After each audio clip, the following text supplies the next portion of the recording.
विराजमान विधानसभा में प्रतिपक्ष नेता आदरणीय गुलाबजी भाई साहब, उप नेता आदरणीय राजेंद्र जी राठौर जी, हमारे संगठन के संगठन मंत्री आदरणीय चंद्रशेखर जी, आदरणीय भजनलाल जी,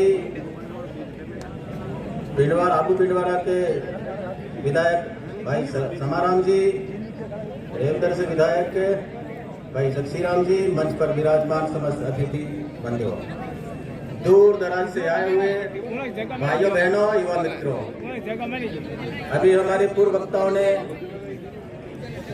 कांग्रेस की कर्तृत्व और कांग्रेस के द्वारा जिस प्रकार से हिंदुस्तान में लूट मचा रही थी उस विषय में कुछ जानकारी आपके बीच में रखी होगी। मित्रों, मैं आपसे निवेदन करना चाहता हूं, कांग्रेस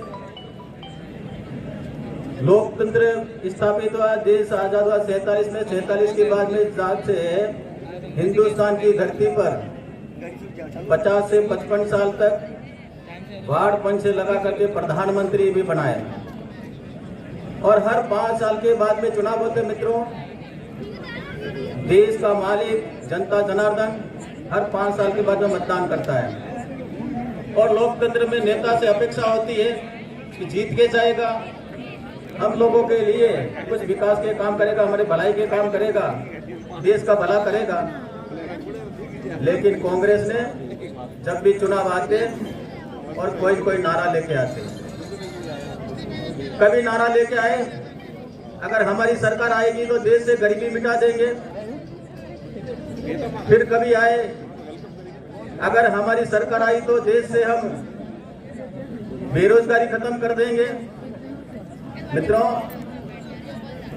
इमरजेंसी के बाद में जब चुनाव हो रहे थे, इंदिरा गांधी हारी थी और जब चुनाव हो रहे थे तो कांग्रेसी एक नारा लेके आए। नारा क्या लेके आए थे?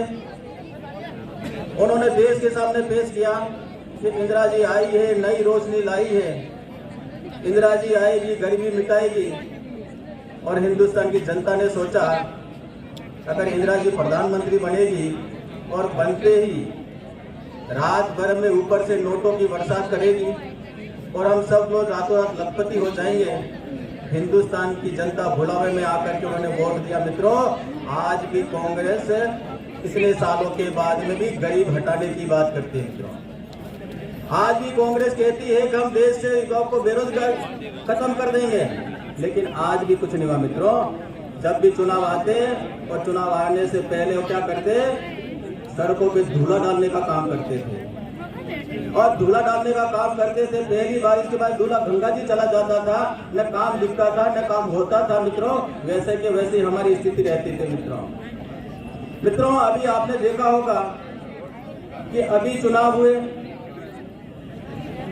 4 साल पहले और यही कांग्रेस जयपुर में आप सबको बुलाया था, सारे किसानों को बुलाया था और किसानों को बुला करके बहुत बड़ी मीटिंग की और मीटिंग करने के बाद में देश के युवराज जी राहुल गांधी जी को बुलाया था और राहुल जी से ये कहलवाया और राहुल जी ने उंगली खड़ी करके कहा था अगर कांग्रेस की सरकार आएगी तो 1 2 3 और 10 तक की गिनती गिनी। उन्होंने कहा हमारी सरकार राजस्थान में बनती है तो 10 दिन में सारे किसानों का कर्जा, संपूर्ण कर्जा हम माफ कर देंगे।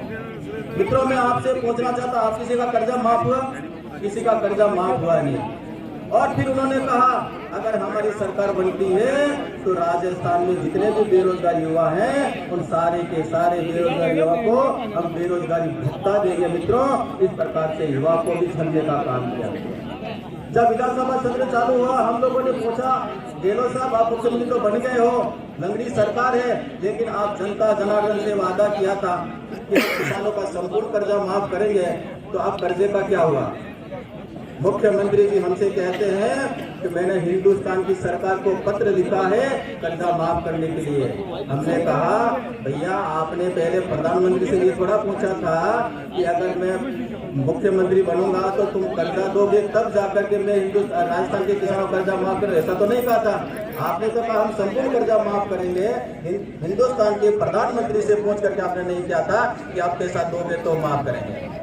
जिस प्रकार से छलवा किया मित्रों, आपसे मैं प्रार्थना करना चाहता मित्रों, आज अभी चुनाव से 1 साल बाकी है। अभी कांग्रेस के युवराज जी देश में निकले हैं और किस लिए निकले हैं? भारत जोड़ो यात्रा के लिए। और आप हमने सबने टीवी पे देखा है, मीडिया पे देखा होगा मित्रों, हमारे देश की वेश से, शुभ्र वेश से अगर हमारा जब्बा पजामा होगा या धोती कुर्ता होगा, देश के युवराज जी जिसके पीछे कांग्रेस आज लगाए बैठे कि हम हिंदुस्तान का प्रधानमंत्री बनाएंगे, 40,000 का टी शर्ट पहन करके देश के सामने जाकर के हाथ हिला के घूमते मित्रों, ऐसे लोगों से क्या अपेक्षा है? मित्रों, मैं कुछ बातें हमारे देश के प्रधानमंत्री के विषय में कहना चाहता हूँ। आपने देखा होगा 14 के चुनाव में, देश के आम चुनाव भारतीय जनता पार्टी ने तय किया कि हम देश का चुनाव नरेंद्र मोदी के नेतृत्व में चुनाव लड़ेंगे। एक राजनीति में मायूसी आई थी, नेताओं के प्रति विश्वास करना था लोगों का, राजनीति किस दिशा में जाएगा, देश किस दिशा में जाएगा। लेकिन मोदी जी आने के बाद पूरे हिंदुस्तान में उत्साह का वातावरण आया, तो मोदी के नारे लगे। और जब चुनाव हुए, और चुनाव में हमको भी कल्पना नहीं थे, पार्टी को भी कल्पना नहीं होगी, पूर्ण बहुमत की सरकार हिंदुस्तान में पहली बार बनी मित्रों, पहली बार पूर्ण बहुमत की सरकार। और सरकार बने, हमारे देश के प्रधानमंत्री जब शपथ करने के अपना नेता चुनना था, और जब लोकतंत्र के मंदिर में प्रवेश कर रहे थे, उस समय आपने देखा, हम सबने देखा होगा, लोकतंत्र के मंदिर के दरवाजे में जाके, सीढ़ियों पे जाके साष्टांग प्रणाम करके वो अंदर घुसे, ये मंदिर में से प्रवेश कर रहा हूँ, मुझे वो ताकत देना, हिंदुस्तान के आम आवाम की सेवा कर सकूं, उनकी मदद कर सकूं, ऐसा लक्ष्य लेकर के वो अंदर प्रवेश कर। और प्रवेश करने के बाद में जब सत्ता अपने प्रधानमंत्री जी की शपथ ली, और शपथ लेने के बाद पहली बार दिल्ली के लाल किले से भाषण देते हैं कि मैं न खाऊंगा न खाने दूंगा। हम सबको पता नहीं था कि भाई कैसे होगा, न खाऊंगा न खाने दूंगा, पूरे पेट में ही भांग है। लेकिन आपको हम सबको पता होगा मित्रों, जब वो मोदी जी आए तो उन्होंने कहा कि सबके भाई जनधन अपना आधार कार्ड बनवाओ। और आधार कार्ड बनवाने की लाइन लगती थी तो लोग भी हमसे पूछते हैं कि भाई साहब क्या बात है, हमेशा लाइनें लगवाते हैं, कल ये कागज, आज ये कागज, परसों ये कागज, हम कागजों में तक गए। और हमको भी लगता था ये क्या होगा। सबके आधार कार्ड खुल गए मित्रों, आधार कार्ड बन गए। और बनने के बाद में आज हमको लगता है मित्रों, आज आप देखते होंगे सारी चीजें, आपका अगर किसी परिवार के सदस्य का अगर पेंशन आती है तो आपके उस खाते में जमा होगा। अगर आपका कोई आपके परिवार का कोई सदस्य अगर नरेगा की मजदूरी में जाता है तो उस मजदूरी का पैसा उस खाते में जाता है। सरकारी किसी योजना का पैसा आता है वो सारा का सारा उस खाते में जाता है। मित्रों, 1 रुपए की भी बेईमानी नहीं होती। जितना पैसा दिल्ली से आता सारा का सारा गरीब की जेब में डालने का काम किया उस व्यक्ति का नाम है हिंदुस्तान के प्रधानमंत्री नरेंद्र मोदी। देश की गरीबी मिटाने का काम किया था मित्रों। और एक हिंदुस्तान के प्रधानमंत्री क्या कहते थे, मैं दिल्ली से 100 रुपए भेजता हूँ और नीचे गांव तक जाते जाते 15 रुपए बचते हैं। उनको पता था कि भाई बीच में लोग दलाल खा जाते हैं, उन्होंने रोकने का काम नहीं किया, केवल लोगों ने कहा कि बीच में लुटेरे खा जाते हैं। आज मित्रों हम लोग घूमते हैं, हमारे कई जनप्रतिनिधि कहते हैं भाई साहब हमारी स्थिति ठीक नहीं है। आज आपने देखा होगा हिंदुस्तान के प्रधानमंत्री जी ने एक एक योजना बंद करके अंतिम किनारे पर बैठा व्यक्ति है, जो गरीब है, आम आवाम व्यक्ति है, जो भारतीय जनता पार्टी का विचार हम सबका विचार है। जब तक गरीबी नहीं बैठेगी, जब तक देश आगे नहीं बढ़ सकता है, देश ताकतवर नहीं बन सकता है। इसके लिए उन्होंने कहा कि हमारे पंडित दीनदयाल उपाध्याय का सपना था अंतिम व्यक्ति का उदय होना चाहिए। इसलिए उस व्यक्ति को पुलिस मान करके एक एक योजना बना करके उसको ऊपर उठाने का काम किया। मित्रों, कुछ योजना का मैं आपको जिक्र करूंगा। मित्रों, आज आपने देखा हम गुजरात में मुख्यमंत्री थे आदरणीय नरेंद्र मोदी जी, तो हम देखते थे गुजरात में जाते तो हर घर में बिजली का लट्टू जलता था, और राजस्थान में आते तो हमको अंधेरा दिखता था।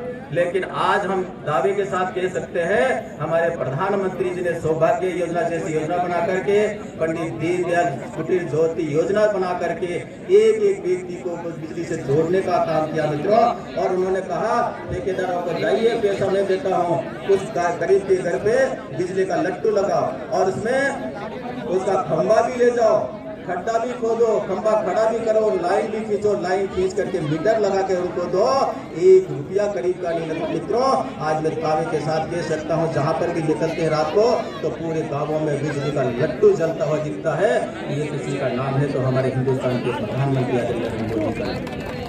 इसलिए मित्रों मैं आपसे कहना चाहता हूँ, आज जिस प्रकार से आज आपने देखा होगा पहले प्रधानमंत्री आवास बनते थे, इंदिरा आवास बनते थे, एक पंचायत में 1 या 2 बनते थे और लोग कोई सपने देखते थे। कुछ लोग हम जैसे होते थे तो शक्लें देख कर कहते भाई तेरे इंदिरा आवास मकान देता हूँ, और जब उसका भुगतान होता था तो आधे तो कोई और खा जाता था, आधे कोई खा जाता था, और उस व्यक्ति तक जा करके जो लाभार्थी था उस तक जाता तो आधा पैसा भी नहीं पहुंचता, वो मकान भी नहीं बनता, और वो भी थोड़ी समझदारी करता, या तो कोई और धंधा करता या फिर और कुछ गाड़ी घोड़े ला करके पैसा खराब कर देता, उसका मकान भी नहीं बनता। हिंदुस्तान के प्रधानमंत्री जी ने तय किया कि मकान भी बनना चाहिए, पैसा भी पूरा जेब में जाना चाहिए।